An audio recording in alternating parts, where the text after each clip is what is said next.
కోనసీమ జిల్లా Amalapuram police station ఎదుట YCP MLC Bommi Israel బైఠాయించారు. దళిత యువకుడు మహేష్ పై దాడి చేసిన కేసులో అసలు ముద్దాయిలను అరెస్ట్ చేయాలని ఆయన డిమాండ్ చేశారు. పోలీసులు పక్షపాతంతో కాకుండా నిష్పక్షపాతంగా దాడి కేసును దర్యాప్తు చేయాలన్నారు. దాడి వెనుక రాజకీయ ప్రమేయం ఉందని ఎమ్మెల్సీ ఆరోపించారు.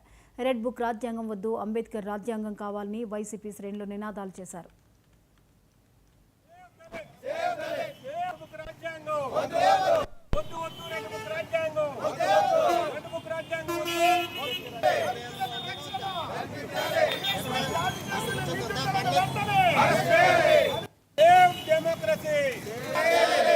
దళిత యువకులపై దాడి చేసిన అసలైన దోషులను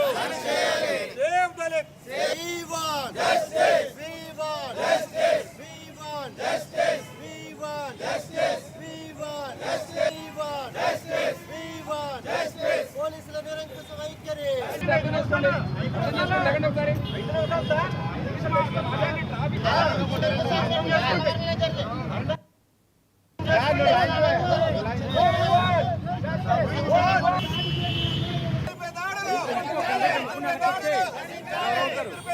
మేము 5 రోజులు నిరసన మా మీద ఇబ్బంది అయిపోయింది. మీరు అనాఫ్రికా దళితులు అమలు పరచండి. మా స్వాతంత్రం రాజ్యాంగం వద్దు,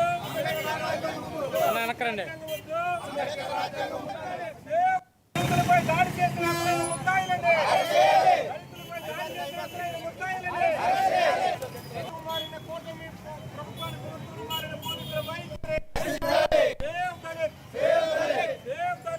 ఐన్వెల్ మండలానికి చెందినటువంటి దళిత యువకుడు దోనుపాటి మహేష్ మీద కొంతమంది వ్యక్తులు రౌడీ షీటర్లు దాడి చేయడం జరిగింది. అదే సందర్భంగా మేము దోనుపాటి మహేష్ని పలకరించడానికి వెళ్ళినప్పుడు అసలు ఏం జరిగిందయ్యా అని చెప్పి అడిగినప్పుడు ఆ దోనుపాటి మహేష్ మాకు చెప్పింది ఏంటంటే, అన్నా మీకు జాబులు ఇప్పిస్తాం కాబట్టి 2 లక్షల రూపాయలు తీసుకురండి అని చెప్పంటే కొంతమంది డబ్బులు ఇచ్చాం. వాళ్ళ జాబులు ఇప్పించలేదు, డబ్బులు ఇవ్వలేదు. ఆ డబ్బులు ఇవ్వండి అయ్యా అని చెప్పి అడిగితే సరే డబ్బులు ఇస్తావు నువ్వు రా అని చెప్పేసి మమ్మల్ని తీసుకుని రామని చెప్పడం. అక్కడికి వెళ్ళిన తర్వాత బోడస్కూరు తదితర గ్రామాలు తిప్పుతూ మమ్మల్ని ఇష్టానుసారంగా ఒరే మాల్లా కొడక, ఒరే నువ్వు దళితుడు, నువ్వే మమ్మల్ని క్వశ్చన్ చేస్తావు అని చెప్పేసి అంటూ వాళ్ళు తీవ్రంగా కొట్టడం జరిగింది.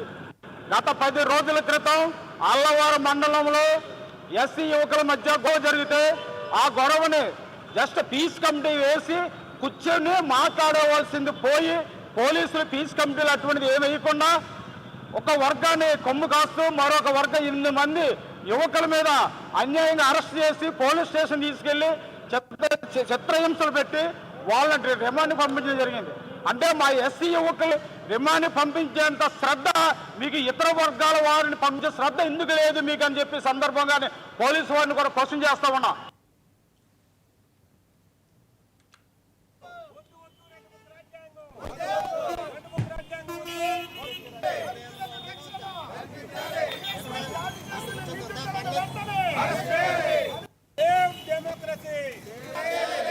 దళిత యువకులపై దాడి చేసిన అసలైన దోషులను